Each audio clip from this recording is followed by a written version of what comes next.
ഇന്ത്യയുടെ വിവിധ സംസ്ഥാനങ്ങളിലെ 84,000-ലധികം പേർക്ക് തൊഴിൽ പരിശീലനം നൽകി അമൃത JSS.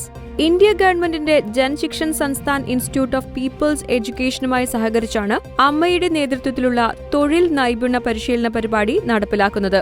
പട്ടികജാതി പട്ടികവർഗക്കാരെയും ന്യൂനപക്ഷങ്ങളെയും ഗ്രാമപ്രദേശങ്ങളിലുള്ളവരെയും സ്ത്രീകളെയും സാമ്പത്തിക സ്വാതന്ത്ര്യമുള്ളവരാക്കി മാറ്റുക എന്ന ലക്ഷ്യവുമായി തുടങ്ങിയ ഈ പരിശീലന പദ്ധതി പൂർണ്ണമായും സൗജന്യമായാണ് നടപ്പിലാക്കിയിരിക്കുന്നത്. കേരളം, തമിഴ്നാട്, മേഘാലയ, ആന്ധ്രാപ്രദേശ്, ഒഡീഷ എന്നിവിടങ്ങളിലുള്ള 8 പ്രധാന കേന്ദ്രങ്ങളിലൂടെയും അതാത് പ്രദേശങ്ങളിലുള്ള 50ഓളം ഉപകേന്ദ്രങ്ങളിലൂടെയുമാണ് പദ്ധതിയുടെ പ്രയോജനം ജനങ്ങളിലേക്ക് എത്തുന്നത്. 2003-ൽ ആരംഭിച്ച ഈ പദ്ധതിയിലൂടെ ഇതിനോടകം വിവിധ വിഭാഗങ്ങളിൽപ്പെട്ട 84,000-ലധികം ആളുകൾക്ക് പരിശീലനം നൽകിയിട്ടുണ്ട്.